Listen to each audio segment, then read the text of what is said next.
बच्चों स्वागत है आपका लेक्चर नंबर 9 गैसियस स्टेट में। लेक्चर नंबर 9 सबसे पहले स्टार्ट करेंगे लास्ट क्लास के क्वेश्चन से। कुछ बच्चों ने क्वेश्चंस का आंसर भेजा लेकिन सारे पार्ट सही नहीं थे। उस क्वेश्चन के 4 पार्ट थे। चलिए मैं कौन से क्वेश्चन की बात कर रहा हूँ आपको बताता हूँ। ये लास्ट क्लास में चलते चलते मैंने आपको ये क्वेश्चन दिया था as a homework. This was related to collision theory of gases. चलिए करते हैं इस क्वेश्चन को और सही प्रॉपर आंसर्स देखते हैं। बेटा फॉर्मूला बेस्ड क्वेश्चन है लेकिन हाँ फॉर्मूले को सही से अप्लाई करना है। Question is two containers A and B. ये हमने लास्ट क्लास में भी बताया था कि एक बार आप ड्रॉ कर लिया करो। जब भी फिजिकल केमिस्ट्री की प्रॉब्लम में थोड़ा सा लैंग्वेज रहती है तो एब्स्ट्रैक्ट लगता है। सो एक काम करते हैं, ड्रॉ कर लेते हैं। हमसे बोला गया है 2 कंटेनर्स हैं, दोनों इक्वल कैपेसिटी के हैं। So let the volume be V each. Now one container is A and other is B. So this is A, this is B. Are maintained at 300 Kelvin. This is at 300 Kelvin and this is at 600 Kelvin. Fine, 600 Kelvin. चलो, so this is container A at 300 Kelvin. This is container B at 600 Kelvin. एक में hydrogen gas रखी हुई है और दूसरे में methane gas रखा हुआ है और हमको ये दे रखा है कि दोनों का मास सेम है। So let the mass be M. Let the mass be M. बच्चों आज रियल गैस स्टार्ट करेंगे, सो बने रहिएगा। Real gas will be starting और रियल गैस में वॉन डर वाल्स इक्वेशन एक इंपॉर्टेंट सेक्शन है अगर मैं बात करूं मेंस एडवांस के लिए और इवन ओलंपियाड्स के लिए।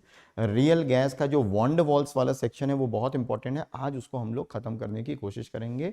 रियल गैस हम लोग 3 लेक्चर पढ़ेंगे, बहुत डेप्थ में जाएंगे, काफी डेप्थ में जाएंगे। आज थोड़ा सा ही हो पाएगा, नेक्स्ट 2 क्लासेस में फिर हम लोग उस डेप्थ में जाएंगे जो रिक्वायर्ड होता है जेई एडवांस के लिए और ओलंपियाड्स के लिए। बट आज इंट्रोडक्शन होगा और introduction to van der Waals equation हम लोग करेंगे, ठीक है। सो ठीक है, यहां दोनों का मास सेम है और हमको यह भी दिया हुआ है कि मीथेन का जो मॉलिक्यूलर डायमीटर है वो ट्वाइस। तो अगर यहां पे बचे ये सिग्मा है, सो दिस इज 2 सिग्मा, राइट। अगर ये मॉलिक्यूलर डायमीटर सिग्मा है सो CH4 का कितना है बच्चे, 2 सिग्मा है। अब पहला क्वेश्चन था PA/PB और कुछ बच्चों जिनका मेरे पास कमेंट बॉक्स में और मेरे पास आंसर आया वो 4:1 बोले थे, जो कि बिल्कुल सही है।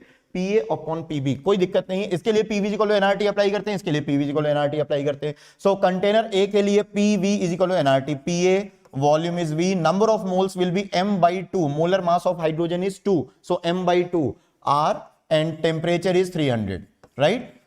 Then apply PV = nRT to container B. PV = nRT to container B. P is PB. Volume हो जाएगा same. Number of moles M/16 क्योंकि molar mass of methane is 16.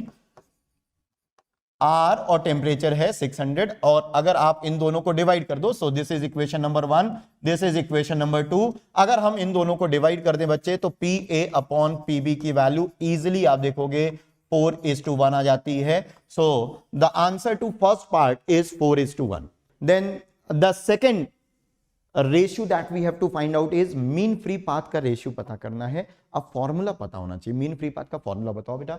Mean free path का अगर आपको याद हो फॉर्मूला, मीन फ्री पाथ होता था 1/√2 पाई sigma square into n star और n स्टार होता था P/KT। सो ये मीन फ्री पाथ का फॉर्मूला है, ये मीन फ्री पाथ का फॉर्मूला है। चलो कंटेनर ए के लिए मीन फ्री पाथ अप्लाई करते हैं। कंटेनर ए के लिए mean free path lambda A is equal to, container A के लिए बोल्ट्जमैन कांस्टेंट तो के ही रहेगा। कंटेनर ए का टेम्परेचर 300 रहेगा divided by √2 pi container A में सिग्मा है, sigma square into pressure of container A, this is PA, this is lambda A for a container, ठीक है। हाइड्रोजन के लिए अप्लाई किया।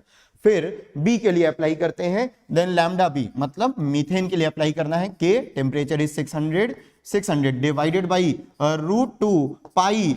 अब मॉलिक्यूलर डायमीटर CH4 का लोगे और CH4 का डायमीटर 2 सिग्मा है, सो 2 सिग्मा का स्क्वायर करोगे। याद रखना सिग्मा CH4 का स्क्वायर करोगे, है ना, यहां सिग्मा स्क्वायर होता है। अब यहां पे सिग्मा CH4 मतलब 2 सिग्मा का स्क्वायर करोगे तो 2 सिग्मा का स्क्वायर करोगे इनटू प्रेशर ऑफ बी और दोनों इक्वेशन को बेटा डिवाइड कर दोगे। जब आप दोनों इक्वेशन को डिवाइड करोगे सो बहुत इजीली आप डिवाइड करके देखिएगा लैम्डा ए अपॉन लैम्डा बी की वैल्यू ये 1/2 आ जाती है। कितनी आ जाएगी बेटा, 1/2। This is 1/2। So the answer to second part is 1/2, ठीक है। चलिए थर्ड पार्ट पे आते हैं। नेक्स्ट पेज पे चलूंगा बेटा, नेक्स्ट पेज पे चलूंगा। ये हम लोग लास्ट क्लास का क्वेश्चन कर रहे हैं जो मैंने होमवर्क में दिया था आपको। कुछ बच्चों के आंसर सही नहीं आए थे इसलिए मैं इसको कर रहा हूं। ठीक है, चलिए थर्ड और fourth part.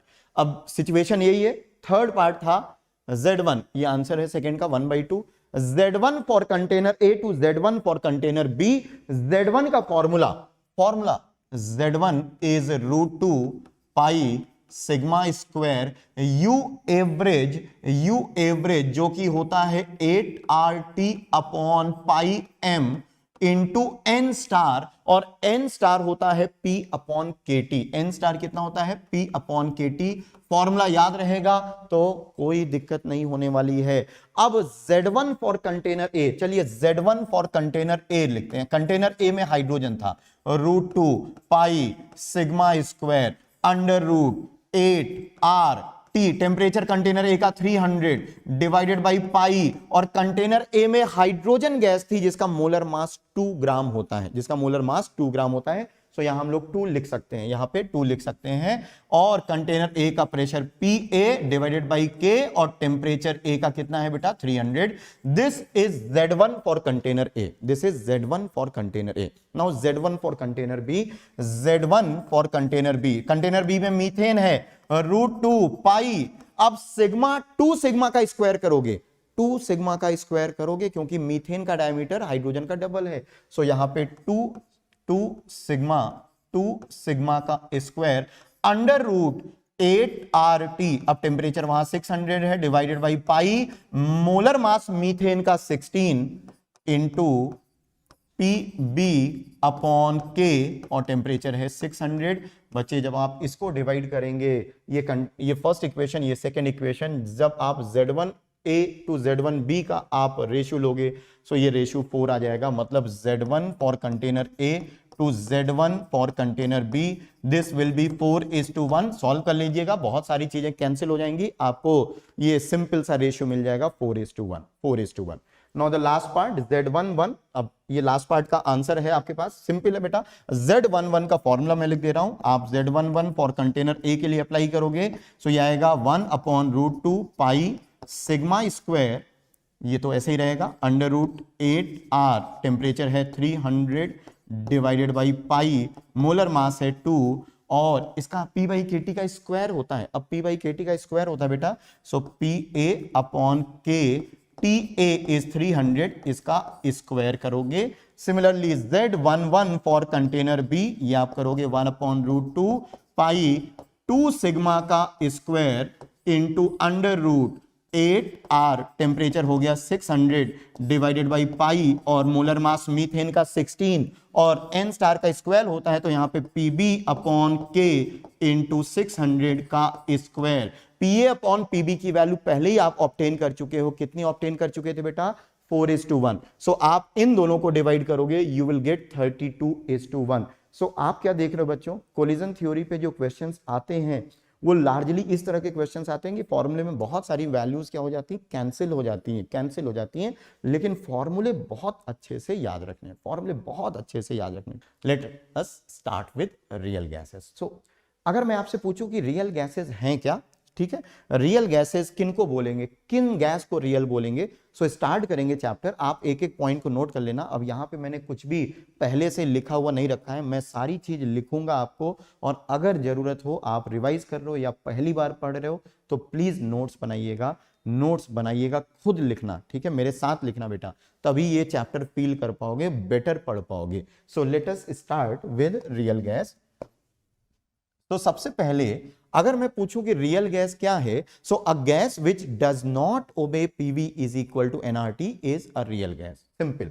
So does not obey what? PV is equal to nRT, क्योंकि ये आइडियल गैस इक्वेशन है, PV is equal to nRT, और जो gases PV is equal to nRT को फॉलो नहीं करती हैं उन गैसेस को हम रियल गैस बोलते हैं। अब अगला क्वेश्चन ये है कि ऐसी कौन सी गैसेस हैं जो PV is equal to nRT को फॉलो नहीं करती। तो आंसर है सारी गैसेस हैं जो PV इक्वल टू एनआरटी को फॉलो नहीं करती हैं, क्योंकि PV equal to NRT ideal gas equation hypothetical equation है। ऐसी कोई भी दुनिया में गैस नहीं है जो इसको पूरी तरह से 100% एक्यूरेसी के साथ इसको फॉलो करती हो। So all the gases are real, all the gases are real, no gas is ideal. याद रखना, all the gases are real. एक बात और मैं बता दूं, ये बहुत इंपॉर्टेंट इंफॉर्मेशन है, एक पॉइंट, ये पॉइंट बाय पॉइंट मैं लिख रहा हूं। Ideal gases can never be liquefied, ideal gases can never be liquefied, can never be liquefied. Ideal gases को आप लिक्विफाई नहीं कर सकते हो, और आज की डेट में ऐसी कोई गैस नहीं है जिसको हम लिक्विफाई नहीं कर पाते हैं। आज की डेट में ऐसी कोई दुनिया में गैस नहीं है जिसको हम लिक्विड में ना कन्वर्ट कर पाए। कुछ को आसानी से कन्वर्ट कर पाते हैं, कुछ को मुश्किल से, कुछ को बहुत मुश्किल हालात में कर पाते हैं, लेकिन हाँ कर लेते हैं। अगर गैस आइडियल होती है, अगर गैस आइडियल होती है तो हम उसको कभी भी लिक्विफाई नहीं कर पाते। चूंकि आज सारी गैसेस को हम लिक्विफाई कर पाते हैं, जो कि एक तरह से प्रूव है कि जो भी गैसेस हैं वो रियल गैसेस हैं, आइडियल गैस कोई भी नहीं है। फिर अगला क्वेश्चन है कि फिर हमने आइडियल गैस को इतना समय क्यों दिया? आइडियल गैस को इतना समय इसलिए दिया बेटा, क्योंकि प्रैक्टिकल कंडीशंस में जो रियल गैसेस हैं उनका बिहेवियर ऑलमोस्ट आइडियल जैसा होता है। अब चूंकि रियल गैस का बिहेवियर बड़ा कॉम्प्लेक्स होता है और रियल गैस बहुत आसान नहीं होता पढ़ना, लेकिन हां अगर प्रैक्टिकल सिचुएशन में कोई रियल गैस का बिहेवियर आइडियल जैसा होने लगे, सो हम बोल सकते हैं कि आइडियल गैस इक्वेशन फॉलो हो रही, ऑलमोस्ट फॉलो हो रही, और हम PV इक्वल टू एनआरटी से काम चलाते हैं। कितनी सिंपल सी PV equal to NRT equation है, बहुत आसान सी इक्वेशन है कि नहीं? ठीक है बेटा, तो अगला, अब मैं आपसे, जैसे ही मैंने बोला कि प्रैक्टिकल कंडीशंस में कोई भी जो रियल गैस होती है वो ऑलमोस्ट आइडियल गैस जैसा बिहेवियर करती है, तो अगला एक स्टेटमेंट लिखना जो बहुत इंपॉर्टेंट, अगला एक स्टेटमेंट लिखूंगा जो बहुत इंपॉर्टेंट है, प्लीज उसको नोट करिएगा, इंपॉर्टेंट है। सो उसको मैं ऐसे लिख रहा हूं, सो अंडर कंडीशंस ऑफ, इस पे कई बार क्वेश्चन आ चुका है जेईई मेंस और एडवांस में। Under conditions of low pressure and high temperature, under conditions of low pressure and high temperature,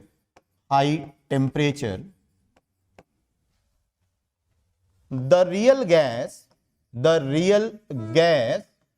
tends to behave like ideal gas, tends to behave, not exactly, but it tends to behave, it behaves approximately like an ideal gas. Under which conditions? This condition is very important, low pressure and high temperature, low pressure and high temperature. अब low pressure किस pressure को, अब जैसे ही मैं लिखता हूं class में तो बच्चों का एक सवाल आता है ऑफलाइन क्लासेस में, जब बच्चे सामने बैठते हैं तो कुछ बच्चे पूछते हैं सर लो प्रेशर का मतलब कौन सा प्रेशर, हाई टेम्परेचर का मतलब कौन सा टेम्परेचर, किस प्रेशर को हम लो बोलेंगे, किस रेंज में प्रेशर हो तो उसको लो बोलेंगे, किस प्रेशर को हाई बोलेंगे। सो जैसे जैसे चैप्टर आगे बढ़ेगा आप देखोगे कि लो प्रेशर और हाई प्रेशर का मतलब क्या है। पर मैं बता दूं, सारी प्रैक्टिकल सिचुएशन में मतलब जिन हालात में हम लोग रहते हैं, 1 ATM, 2 ATM, 10 ATM, मतलब 8, 10, 15 ATM, 20, 25 ATM के प्रेशर को भी आप क्या बोलते हो, लो प्रेशर में लेते हैं। सो प्रैक्टिकल कंडीशंस में हम जिन प्रेशर के साथ भी डील कर रहे होते हैं एक्चुअली वो लो प्रेशर में काउंट होता है, और इस कारण से आप बोल सकते हो कि रियल गैस का बिहेवियर ऑलमोस्ट कैसा होने लगता है, आइडियल जैसा। और इसीलिए हम लोग आइडियल गैस इतना ज्यादा दिन तक पढ़े, PV इक्वल टू एनआरटी को इतना। और यही नहीं, मैं आपको ये भी बोलता हूं, जब इवन आप IITs में जाओगे, जैसे मैं अपना पर्सनल एक्सपीरियंस बताऊं, IITs में भी जाते हैं तो हम लोग को ये साफ बोला जाता है, वहां के प्रोफेसर्स बोलते हैं कि अगर गैस पे कोई क्वेश्चन है अनलेस अदरवाइज मेंशन्ड, आप गैस को आइडियल मानोगे। मतलब इवन IITs में जहां इंजीनियरिंग कराई जाती है वहां पे भी हम लोग मोस्ट ऑफ द सिचुएशंस में गैस को अक्सर आइडियल मान लिया करते हैं, क्योंकि थोड़े बहुत एरर के साथ हम अपना बहुत कीमती समय बचा लेते हैं, क्योंकि PV इक्वल टू एनआरटी एक सिंपल सी ही इक्वेशन है। ठीक है, चलिए, so the next question is, अगला चीज जो इंपॉर्टेंट है, अब रियल गैस आइडियल से अलग कैसे, ये भी समझना बेटा। तो मैं एक काम करता हूं, मैं आपके सामने 3 सिचुएशन रखता हूं, प्लीज इस चीज को समझना, क्योंकि ये कोर है, ये एकदम बेसिक है, ये फाउंडेशन है रियल गैस का।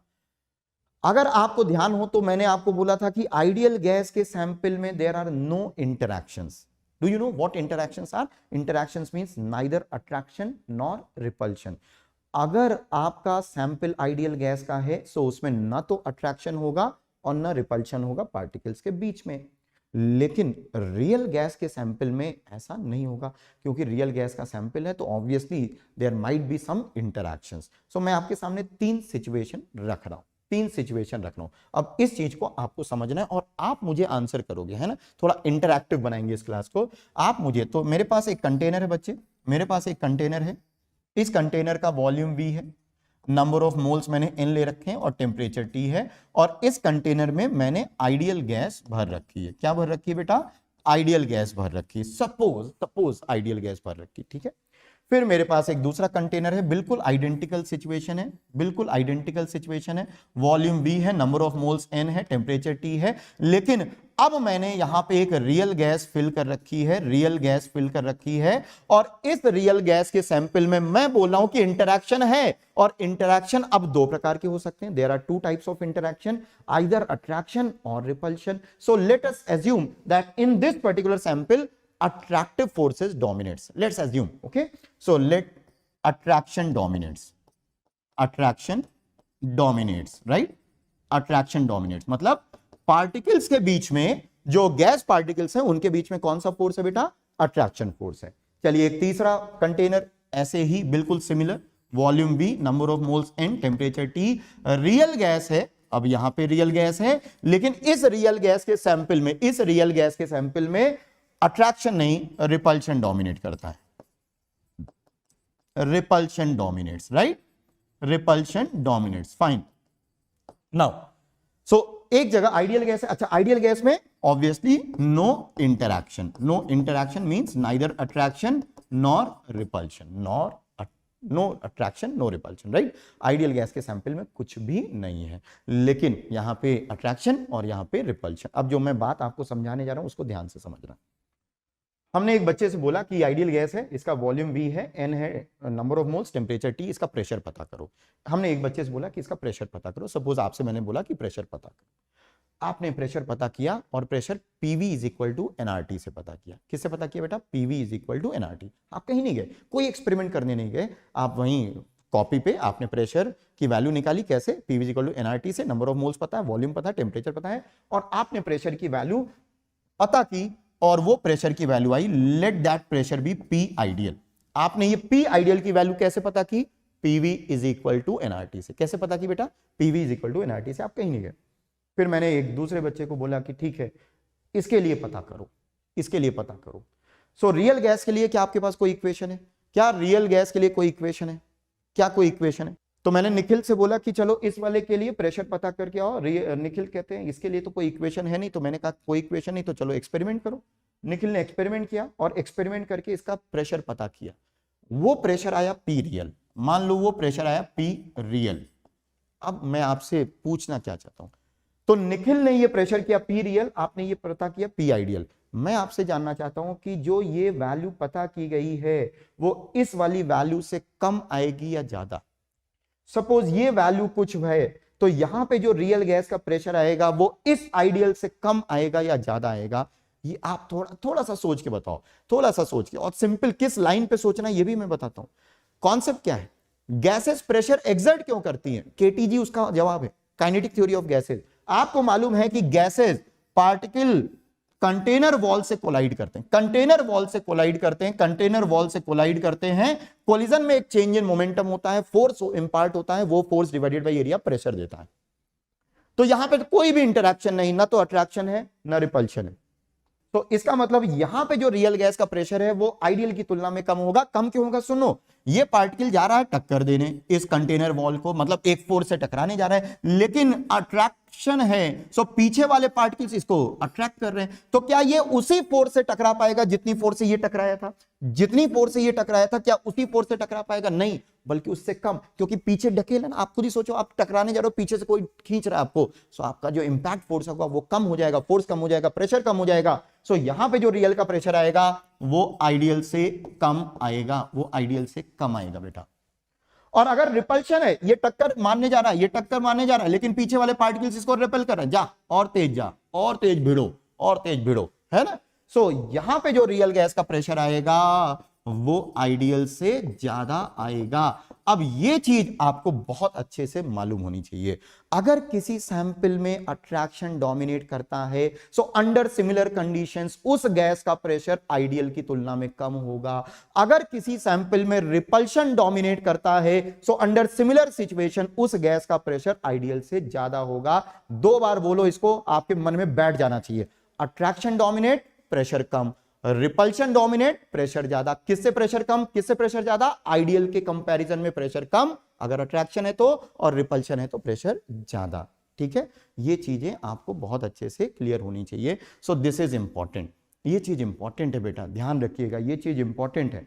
इसको अगर आप समझ गए हो तो मैं नेक्स्ट पेज पे चलता हूं और एक इंपॉर्टेंट टर्म इंट्रोड्यूस करने जा रहे हैं। एक इंपॉर्टेंट टर्म इंट्रोड्यूस करेंगे नेक्स्ट पेज पे। चलो नेक्स्ट पेज पे चलते हैं और एक बहुत ही शानदार टर्म इंट्रोड्यूस करते हैं। उस टर्म का नाम है कंप्रेसिबिलिटी फैक्टर। क्या है बेटा? Compressibility factor. चलिए इंट्रोड्यूस करता हूं मैं आपको कंप्रेसिबिलिटी फैक्टर से। Compressibility factor, compressibility factor, compressibility factor को कुछ बुक्स में कंप्रेशन फैक्टर भी या कंप्रेशन रेशियो बोलते हैं। कंप्रेशन रेशियो, और इसको रिप्रेजेंट बच्चे Z से करते हैं, कैपिटल Z से। तो आप देख रहे हो कि Z पिछले 2 लेक्चर से कुछ ज्यादा ही हिट हो गया है। कभी Z1 आता है, कभी Z11 आता है, और अब सिर्फ अकेला Z आ गया है। सो Z की अहमियत बढ़ गई। ये लास्ट अल्फाबेट है, ये काफी प्रायोरिटी में आ गया है अभी पिछले 2 लेक्चर से। सो कंप्रेशन फैक्टर या compression ratio is represented by this symbol Z। Okay, so let us define this compressibility ratio और कंप्रेशन रेशियो क्या है। सबसे पहले तो मैं बता दूं ये एक टर्म है। अब मैंने आपको बताया कि रियल गैस आइडियल की तरफ बिहेव नहीं करती है। रियल गैस अलग है, आइडियल गैस अलग है। सो यदि आइडियल हमारा रेफरेंस है, ध्यान से सुनना, आइडियल हमारा रेफरेंस है, तो कोई भी रियल गैस आइडियल से कितना अधिक डिविएट करती है, कोई भी रियल गैस आइडियल से कितना अधिक डिविएट करती है। डिविएट इन द सेंस आपने आइडियल गैस इक्वेशन को यूज करके कोई प्रेशर की वैल्यू पता की। सपोज आपने प्रेशर पता किया आइडियल गैस का 2 atm, आइडियल गैस का PV = nRT को यूज करके पता किया प्रेशर 2 atm। आपने एक्सपेरिमेंट किया, सपोज प्रेशर की वैल्यू आई 0. या लेट्स से 1.9 atm। 2 atm था आइडियल का, लेकिन आपने रियल गैस का प्रेशर पता किया 1.9, तो यहां पे डिविएशन आया, जो रियल का प्रेशर है वो कम आया है, मतलब आइडियल से जो डिविएशन है। सो कोई रियल गैस आइडियलिटी से कितना डिविएट करती है उसको मेजर करने के लिए, मतलब ये जो डिविएशन है उसको मेजर करने के लिए ये टर्म बनाया गया है कंप्रेशन रेशियो, कि कोई पर्टिकुलर रियल गैस आइडियलिटी से कितना अलग बिहेव कर रही है उसको हम मेजर करेंगे इस टर्म से। चलिए इसको डिफाइन करते हैं। इसकी डेफिनेशन बड़ी सिंपल सी है, क्योंकि रेशियो है सो इट इज, एक्चुअली पहला स्टेटमेंट तो मैं यही लिख देता हूं, इट मेजर्स deviation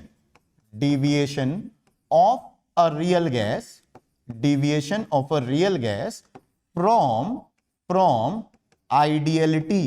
आइडियलिटी से कितना अलग बिहेव कर रही है उसको मेजर करेगी। अब इसको डिफाइन कैसे करते हैं ये मैं आपको बताता हूं। So it is defined as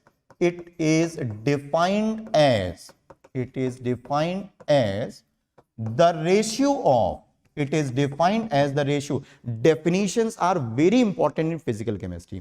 मैं जिन टीचरों से पढ़ा हूं, मेरा सौभाग्य है कि मुझे कुछ बहुत शानदार, मतलब जो बेस्ट आप नेम सोच सकते हो कंट्री में, कुछ उनसे पढ़ने का मौका मिला।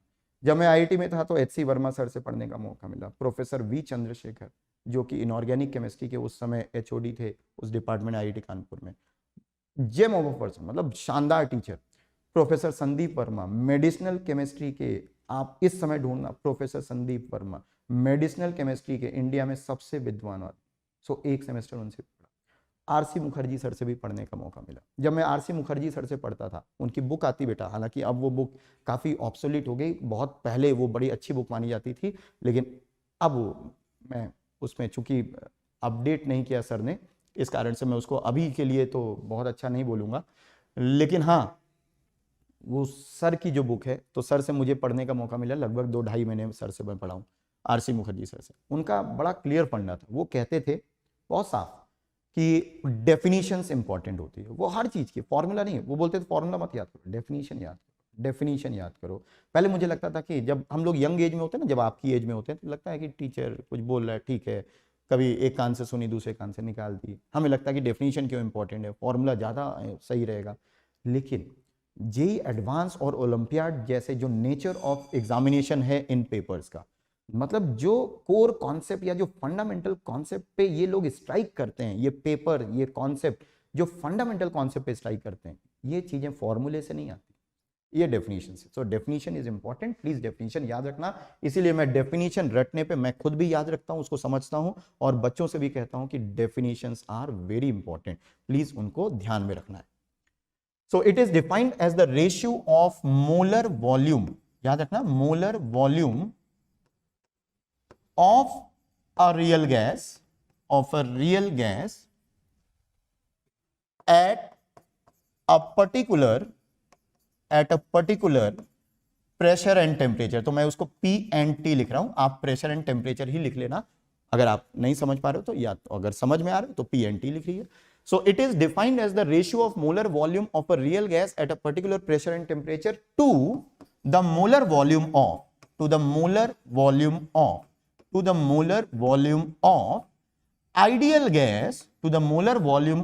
ideal gas at same pressure and temperature, at same P and T।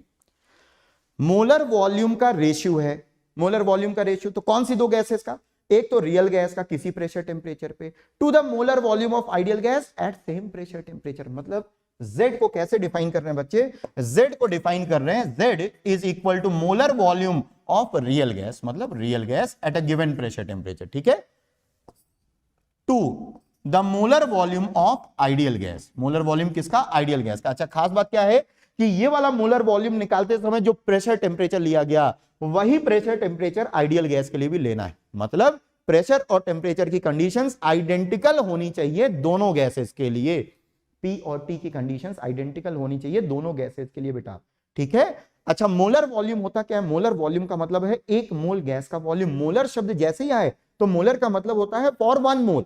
So molar volume Vm is actually V by N is actually molar volume, right. So molar volume, अगर मैं इसकी यूनिट, आप बताओ इसकी यूनिट क्या होगी, litre पर मोल। अगर केमिस्ट्री के पर्पस से देखें, केमिस्ट्री के पॉइंट ऑफ व्यू से देखें तो वॉल्यूम अक्सर लीटर में होता है।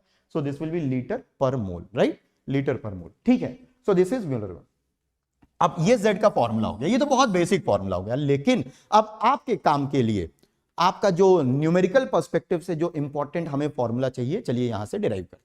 अगर मैं आपसे बोलूं कि किसी प्रेशर टेम्परेचर पे P और T पे रियल गैस का मोलर वॉल्यूम पता करो, तो आपको एक्सपेरिमेंट करना पड़ेगा, क्योंकि आपके पास कोई इक्वेशन नहीं है, अभी भी नहीं है कोई इक्वेशन। इतने दिनों के बाद, इतनी साइंस के एडवांसमेंट के बाद भी मैं आपको बता दूं, रियल गैस के लिए दुनिया में अभी भी कोई इक्वेशन नहीं है जो कि रियल गैस के बिहेवियर को एक्यूरेसी से डिस्क्राइब कर सके। सो हमें एक्सपेरिमेंट करना पड़ेगा। मतलब अगर रियल गैस का मोलर वॉल्यूम पता करना है तो we have to go to lab जाना पड़ेगा, एक्सपेरिमेंट करना पड़ेगा। लेकिन अगर मुझे डिनोमिनेटर पता करना पड़े, मैं आपसे बोलूं कि आइडियल गैस का मोलर वॉल्यूम पता करो, प्रेशर P है, टेम्परेचर T है, सो आपको कहीं नहीं जाना है, आप आइडियल गैस इक्वेशन अप्लाई करो और PV = nRT से इसको पता कर सकते हो। कैसे पता कर सकते हो, देखो, आइडियल गैस के लिए अगर मैं बात करूं, so PV is equal to nRT। n को बेटा इधर ले आओ, तो PV by n is equal to RT। इसको आप ऐसे भी लिख सकते हो, PVM, ये VM आइडियल का है, चूंकि हम लोग आइडियल गैस इक्वेशन यूज कर रहे हैं, PVM is equal to RT। So यहां से बच्चे VM आइडियल गैस का जो मोलर वॉल्यूम है वो बेटा क्या हो गया, RT upon P।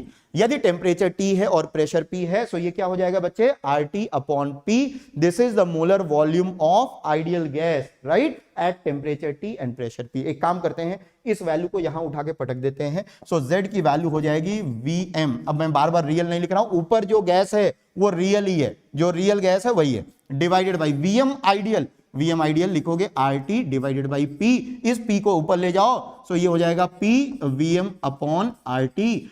Z is equal to P VM upon RT। अब कई बार बच्चे यहां पे कंफ्यूज होते हैं, जैसे मैं बच्चों से पूछूंगा, चलिए आपसे भी पूछता हूं, यहां पे ये VM किसका वॉल्यूम है, आइडियल का या रियल का? ये VM किसका वॉल्यूम है, आइडियल का या रियल का? रियल का। ये वॉल्यूम किसका है, रियल का। ये P किसका है, ये P किसका है, रियल का या आइडियल का? आप बोलोगे आइडियल के लिए था, आइडियल का है, लेकिन मैं बोलता हूं रियल का है। क्यों?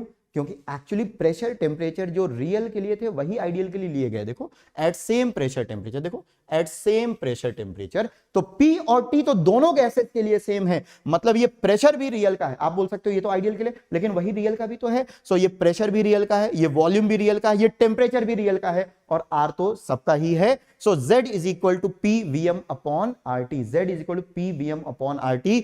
VM को आप V/N लिख सकते हो। सो आपको एक और फॉर्मूला मिल जाता है, Z is equal to PV upon NRT, Z is equal to PV upon NRT, Z is equal to PV upon NRT। इसको नोट करो बेटा, ध्यान रखना बेटा, यह P प्रेशर रियल गैस का है, V molar volume real gas का है, R गैस कांस्टेंट है, T टेम्परेचर भी रियल गैस का है। Z की वैल्यू हो गई PVM अपॉन RT या PV अपॉन NRT। चलिए नेक्स्ट पेज पे फिर से मैं लिखता हूं, Z की वैल्यू मैंने लिखी आपके लिए PVM अपॉन RT। Z का दूसरा फॉर्मूला हो गया Z is equal to PV upon NRT। तो ठीक है, ये तो वैल्यू हो गई Z की। अब मेरा आपसे सवाल है कि अगर आइडियल गैस, मान लो जिस गैस के साथ आप एक्सपेरिमेंट कर रहे हो वो गैस भी आइडियल हो जाए, सो आइडियल गैस के लिए Z की वैल्यू क्या होगी? आइडियल गैस के लिए Z की वैल्यू क्या होगी? जल्दी से बताओ, कमेंट बॉक्स में जल्दी करो, बताओ फॉर आइडियल गैस में Z की वैल्यू क्या लिख दूं? फटाफट बेटा, फॉर आइडियल गैस बताओ Z की वैल्यू कितना? Z की value 1, right? For ideal gas the value of Z is 1। Obviously Z की वैल्यू 1 होगी, तभी तो PVM is equal to RT या PV is equal to NRT होगा। सो आइडियल गैस के लिए Z की वैल्यू 1 होगी, रियल गैसेस के लिए Z की वैल्यू 1 नहीं होती है, ध्यान रखना। सो रियल गैसेस के लिए Z की वैल्यू 1 नहीं होगी, राइट? चलिए इतना तो क्लियर हो गया, हमें इतना क्लियर हो गया, यहां तक कोई दिक्कत नहीं होनी चाहिए। अब छोटी सी एक बात और, कुछ बातें और लिख लेते हैं। जैसे मैंने आपसे बोला कि Z को आप डिफाइन कर सकते हो VM real upon VM ideal provided pressure temperature की कंडीशंस क्या हो? आइडेंटिकल, मतलब दोनों के लिए सेम हो। वैसे ही आप Z को ऐसे भी लिख सकते हो बेटा, pressure of real divided by pressure of ideal, दोनों ही तरह से। लेकिन जब आप ये लिखोगे P real upon P ideal, so आपके लिए फिर बाकी कंडीशन जैसे मोलर वॉल्यूम और टेम्परेचर क्या होना चाहिए? आइडेंटिकल। मतलब आप प्रेशर का रेशियो भी Z बोल सकते हो, लेकिन वो रेशियो तब होना चाहिए जब बाकी सारे फैक्टर्स कांस्टेंट हो। ऐसे ही मोलर वॉल्यूम का रेशियो भी Z है, लेकिन फिर बाकी सारे फैक्टर्स क्या होने चाहिए? दोनों गैसेस के लिए सेम होने चाहिए, मतलब रियल और आइडियल दोनों के लिए सेम होने चाहिए। अब अगर इन दोनों चीजों को आप देखो, सो मैं एक बार फिर से वो जो 3 डायग्राम थे उनको यहां पे ड्रॉ करना चाहूंगा, जो पहले पेज पे मैंने रियल गैस के लिए ड्रॉ किए थे। पहले पेज पे ड्रॉ किए थे, क्या ड्रॉ किया था? देखो फर्स्ट पेज पे मैंने आपसे बोला था कि यहां आइडियल गैस है, और no interaction, there is no interaction in ideal gas. बिल्कुल आइडेंटिकल सिचुएशन पे यहां पे एक रियल गैस है, और इस रियल गैस में अट्रैक्शन डोमिनेट करता है। क्या डोमिनेट करता है बच्चे? अट्रैक्शन डोमिनेट करता है। और एक और तीसरा केस लिया था, बिल्कुल सिमिलर सिचुएशन पे एक रियल गैस है, लेकिन उस रियल गैस के सैंपल में रिपल्शन डोमिनेट्स। क्या डोमिनेट करता है? रिपल्शन डोमिनेट करता है। आपने बताया था कि यहां अगर प्रेशर P आइडियल आया है, सो यहां प्रेशर जो P रियल होगा वो आइडियल से कम होगा, और यहां आपने बताया कि रियल का प्रेशर आइडियल से ज्यादा होगा। यही तो बताया था पहले पेज पे, बताया था ना बेटा, यही बताया था आपने, ठीक है। अब अगर मैं Z की बात करूं तो आइडियल गैस के लिए Z की वैल्यू अभी आपने बताई कि आइडियल गैस के लिए Z की वैल्यू कितनी होगी? 1। Z की वैल्यू कितनी होगी? 1 आइडियल गैस के लिए। चलो इसके लिए बताओ, अगर कोई रियल गैस है जिसमें अट्रैक्शन डोमिनेट करता है, क्या डोमिनेट कर रहा है? अट्रैक्शन डोमिनेट कर रहा है, उसका प्रेशर आइडियल से कम होगा। उसका प्रेशर मतलब ये जो न्यूमरेटर है डिनोमिनेटर से कम होगा, सो Z की वैल्यू लेस देन 1 होगी, Z की वैल्यू लेस देन 1 होगी, और यहां पे Z की वैल्यू ग्रेटर देन 1 होगी। Now please note, this is very very very important. अगर Z की वैल्यू 1 है बेटा, so neither attraction nor repulsion. अगर Z की वैल्यू 1 से कम है, इसका मतलब उस रियल गैस सैंपल में अट्रैक्शन डोमिनेट कर रहा है, और अगर Z की वैल्यू 1 से ज्यादा है तो उस रियल गैस सैंपल में रिपल्शन डोमिनेट करता है। ये आपके दिमाग में बात बस जानी चाहिए, 2 बार बोलो आपके दिमाग में बस जाएगी। 2 बार बोलो, अट्रैक्शन है तो Z की वैल्यू 1 से कम, रिपल्शन है तो Z की वैल्यू 1 से ज्यादा, और रिपल्शन है तो Z की वैल्यू 1 से ज्यादा, अट्रैक्शन है तो Z की वैल्यू 1 से कम, और अगर आइडियल है तो कोई अट्रैक्शन नहीं कोई रिपल्शन नहीं तो Z की वैल्यू 1 बनी रहेगी, Z की वैल्यू 1 होगी। ठीक है, सो this is very important concept, right? ये बहुत इंपॉर्टेंट कॉन्सेप्ट है। चलिए नेक्स्ट पेज पे, अब जो ये बात आई अभी उसको मैं फिर से यहां पे समराइज कर देता हूं कि सो this is important note, important, if Z is equal to 1 then no interaction, right? No interaction। अच्छा, अगर कोई इंटरैक्शन नहीं है बेटा, अगर कोई इंटरैक्शन नहीं है तो पोटेंशियल एनर्जी कितनी होगी? पार्टिकल्स के बीच अगर कोई न तो फोर्स ऑफ अट्रैक्शन है ना फोर्स ऑफ रिपल्शन है, सो पार्टिकल्स की पोटेंशियल एनर्जी जीरो होगी, पोटेंशियल एनर्जी जीरो होगी। क्यों? आप बोलोगे क्यों? ये कौन सी पोटेंशियल एनर्जी है? जो चार्जेस एग्जिस्ट करते हैं ना पार्टिकल्स पे, कभी पार्शियल पॉजिटिव आएगा कभी पार्शियल नेगेटिव आएगा, सो उनके कारण एक अट्रैक्शन फोर्स या रिपल्शन फोर्स आ सकता है। अब अट्रैक्शन और रिपल्शन अगर है ही नहीं तो कोई फोर्स ही नहीं है, सो पोटेंशियल भी नहीं होगा। क्योंकि आप शायद फिजिक्स में ये पढ़ोगे, बहुत अच्छे से पढ़ोगे कि अगर कोई कंजर्वेटिव फोर्स है तो F = -du/dr होता है, जहां U पोटेंशियल एनर्जी होता है। अगर कोई फोर्स ही नहीं है, हर कंजर्वेटिव फोर्स से एसोसिएटेड एक पोटेंशियल एनर्जी होती है, लेकिन अगर फोर्स ही नहीं है सो पोटेंशियल एनर्जी का जीरो वैल्यू होगा। और अगर अट्रैक्शन डोमिनेट करता है तो पोटेंशियल एनर्जी नेगेटिव होती है, और अगर रिपल्शन डोमिनेट करता है तो पोटेंशियल एनर्जी पॉजिटिव होती है। ध्यान रखना बेटा, अगर अट्रैक्शन डोमिनेट करता है तो पोटेंशियल एनर्जी नेगेटिव होती है, और अगर रिपल्शन डोमिनेट करता है तो पोटेंशियल एनर्जी पॉजिटिव होती है। सो अगर Z की वैल्यू लेस देन 1 है सो अट्रैक्शन डोमिनेट करता है, अट्रैक्शन डोमिनेट्स, और अगर Z की वैल्यू लेस देन 1 है, सॉरी लेस देन 1 तो आ गया, ग्रेटर देन 1, अगर Z की वैल्यू ग्रेटर देन 1 है तो repulsion dominates, right? Repulsion dominates. एक काम करते हैं, इस पे करते हैं कुछ क्वेश्चंस। क्या आप क्वेश्चंस के लिए तैयार हो? कॉम्प्रेसिबिलिटी फैक्टर पे मैं आपको देने जा रहा हूं अगले कुछ पेजेस पे 2-3 क्वेश्चंस। क्या आप उन क्वेश्चंस के लिए तैयार हैं बेटा? क्या आप उन क्वेश्चंस के लिए तैयार हैं? आकाश बेटा, पोटेंशियल एनर्जी पॉजिटिव का मतलब रिपल्शन, प्लीज ध्यान से अपनी कॉपी में लिख लो अगर आप नहीं लिखे हो तो। अगर कोई फोर्स ऑफ अट्रैक्शन रिपल्शन नहीं, मतलब नो इंटरैक्शन, तो पोटेंशियल एनर्जी जीरो। अगर अट्रैक्शन है डोमिनेटिंग तो पोटेंशियल एनर्जी नेगेटिव, और अगर रिपल्शन है तो पोटेंशियल एनर्जी पॉजिटिव। इसको लिख लीजिए। मैं इसका कॉन्सेप्ट बता दूं, चलो, ताकि आपको याद भी ना रखना पड़े। एक्चुअली मान लो ये 2 पार्टिकल्स हैं, है ना, 2 पार्टिकल्स हैं। सो कोई भी गैस मॉलिक्यूल हो, गैस पार्टिकल हो, या दुनिया का कोई भी एटम मॉलिक्यूल हो, उसमें इलेक्ट्रॉन्स रैंडमली इधर उधर मूव करते हैं, जिसके कारण पोलराइजेशन होता है, और एटम्स या मॉलिक्यूल्स पे पॉजिटिव नेगेटिव चार्जेस एग्जिस्ट करते हैं। तो मान लो इस पे Q1 Q2 हल्का फुल्का पॉजिटिव नेगेटिव चार्ज कुछ भी आ सकता है। सो इनके बीच एक फोर्स ऑफ अट्रैक्शन या रिपल्शन होगा, जिसको आप बोलते हो K Q1 Q2/r²। This is force, this is Coulombic force, right? You know this is Coulombic force, you know this, K Q1 Q2/r²। इसी कूलम्बिक फोर्स से एसोसिएटेड एक पोटेंशियल एनर्जी होती है, ये पोटेंशियल एनर्जी होती है K Q1 Q2/r। R जहां पे सेपरेशन है इन दोनों के बीच का, R क्या है? सेपरेशन है। r² नहीं, नीचे फोर्स में r², यहां पे R होता है। अब आप खुद सोचो, मेरी बात ध्यान से सुनना। अगर Q1 और Q2 अपोजिट साइन के, मान लो एक पॉजिटिव है दूसरा नेगेटिव, एक पॉजिटिव है दूसरा नेगेटिव, Q1 और Q2 अपोजिट साइन के, तो पोटेंशियल एनर्जी का साइन बताओ मुझे। अगर Q1 और Q2 अपोजिट साइन के हैं तो पोटेंशियल एनर्जी का साइन बताओ, नेगेटिव या पॉजिटिव? नेगेटिव आएगा। और Q1 और Q2 अपोजिट साइन के हैं तो आपको मालूम है कि अपोजिट चार्जेस अट्रैक्ट करेंगे। इसका मतलब है जब पोटेंशियल एनर्जी नेगेटिव आएगी तो अट्रैक्शन होगा। क्या होगा? अट्रैक्शन। अब मान लो Q1 Q2 सेम साइन के, या तो दोनों प्लस प्लस है या दोनों माइनस माइनस है। अगर दोनों प्लस प्लस है या दोनों माइनस माइनस है तो पोटेंशियल एनर्जी आएगी पॉजिटिव, और आपको मालूम है दोनों प्लस प्लस या दोनों माइनस माइनस है तो पोटेंशियल एनर्जी पॉजिटिव। इसका मतलब रिपल्शन होगा। Concept clear? ठीक है, क्या इसमें कोई दिक्कत नहीं ना? ठीक है, चलो, तो क्या आप क्वेश्चन के लिए तैयार हैं? मैं आपसे ये पूछ रहा था।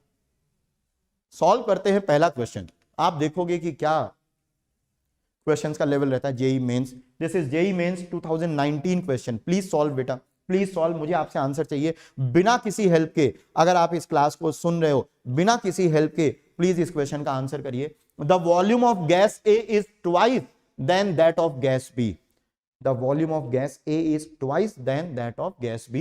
The compressibility factor of gas A is thrice than that of gas B at same temperature. The pressures of the gases for equal number of moles. A और B के equal number of moles हैं। Condition दी हुई है, 4 option आपके सामने हैं। आप मुझे करेक्ट ऑप्शन बताओ, करेक्ट ऑप्शन बताओ। बहुत सिंपल। Z अभी मैंने फॉर्मूला बताया, Z is equal to PV upon NRT. Z is equal to PV upon NRT. Formula लगाओ, देखो कितना इजी क्वेश्चन है, देखो कितना easy question.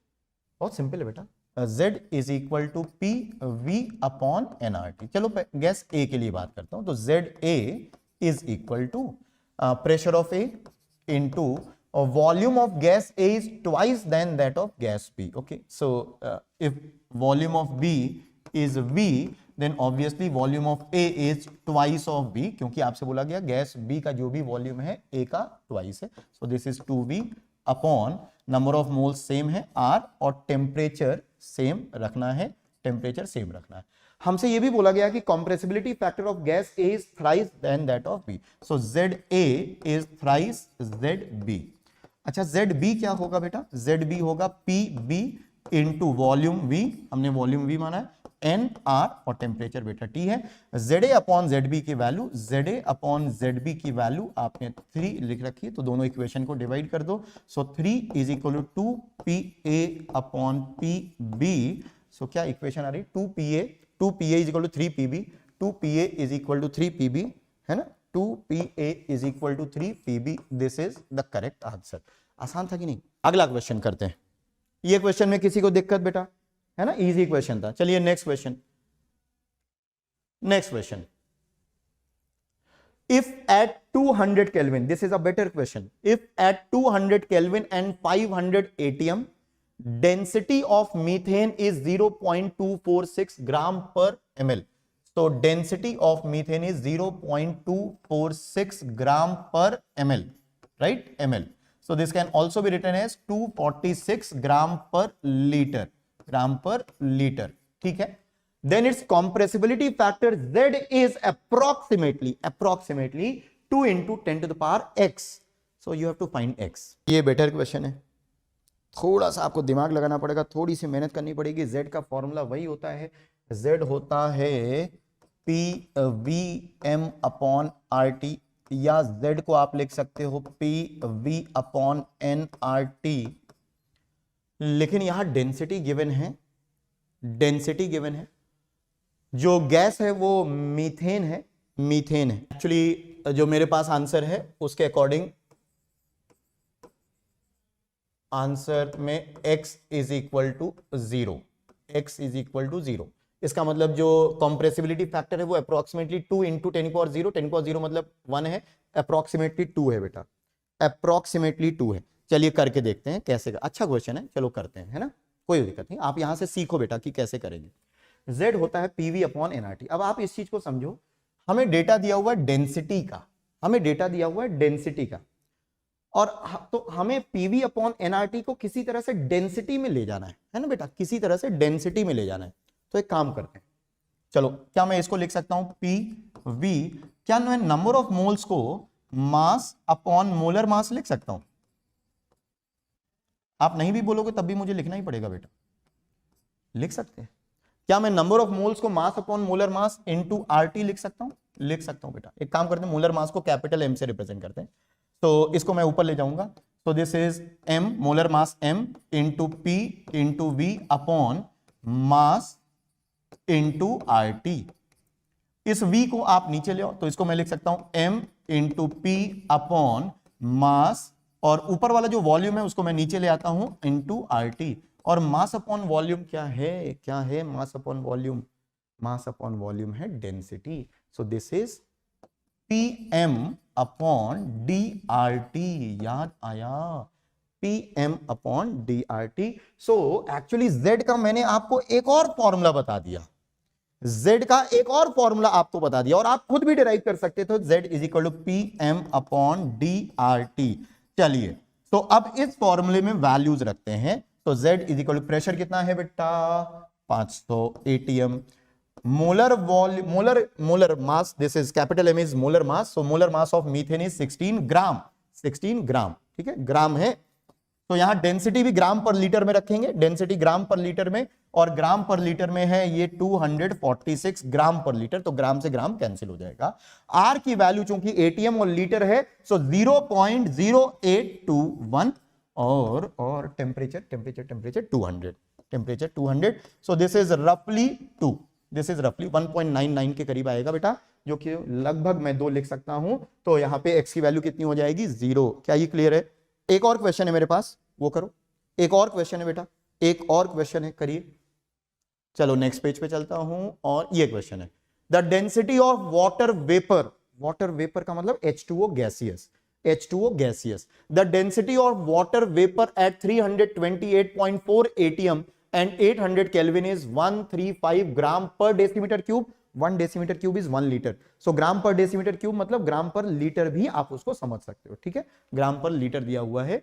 Determine the molar volume, आपको Vm पता करना है, मोलर वॉल्यूम पता करना है, and compression factor of water vapour, मतलब Z की वैल्यू पता करनी है H2O गैसियस के लिए। सबसे पहले मोलर वॉल्यूम, सो मोलर वॉल्यूम का मतलब है 1 मोल सब्सटेंस का volume.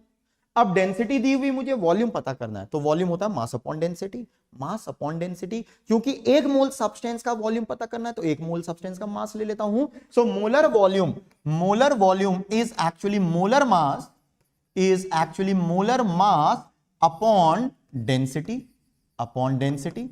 Molar mass, H2O vapours का molar mass 18 gram, divided by density is 135 gram per litre, gram per litre, gram per litre, कितना आ जाएगा 99999, 2/15, 2/15 लीटर। प्लीज कंफर्म करो ये सही है कि नहीं सही है। 2/15 litre is the molar volume, 2/15 litre is the molar volume, ठीक है, 2/15 is molar volume. Now let us find Z. Z is very easy beta, Z is equal to P Vm upon RT, Z is equal to P Vm upon RT, Z P is 328.4, Vm is 2/15 divided by RT, R is 0.0821, and temperature, where is temperature, temperature कहां गया भाई, 800 Kelvin, 800 kelvin, right. सो ये आ जाएगा मेरे पास जो answer है, शायद इसका एग्जैक्ट आ जाएगा बेटा सॉल्व करने पे। Z की वैल्यू 2/3, Z की वैल्यू 2/3, प्लीज कंफर्म करो आप, एक बार इसको सॉल्व करो, इसकी वैल्यू 2/3 के आसपास, 2/3 के आसपास, 2/3, 2/3 का मतलब 0.6666, आगे चलते रहिए, है ना, क्योंकि ये जो Z की वैल्यू आई है ये 1 से कम आई है, this Z is less than 1, and if Z is less than 1, obviously in the sample which forces dominate, attraction dominates, attraction dominates, attraction dominates, ठीक है बेटा। चलो, तो अट्रैक्शन डोमिनेट करेगा। आज अब समय की कमी के कारण हम लोग von der Waals equation start नहीं कर पाएंगे, लेकिन हाँ, आज हम लोगों ने बहुत ही बेसिक लेकिन बहुत इंपॉर्टेंट चीजों को सीखा है। Z क्या होता है ये हमने सीखा है, कब अट्रैक्शन कब रिपल्शन होगा, उसका Z से क्या रिलेशन है। Z पे कुछ बहुत ही अच्छे क्वेश्चंस, इससे बढ़िया क्वेश्चंस अब आपको Z पे नहीं मिलेंगे। कुछ और क्वेश्चंस हैं तो वो मैं अगली क्लास में लाने की कोशिश करूंगा। तो आज के लिए काफ़ी है ना। नेक्स्ट क्लास में मैं von der Waals equation start करूंगा बेटा।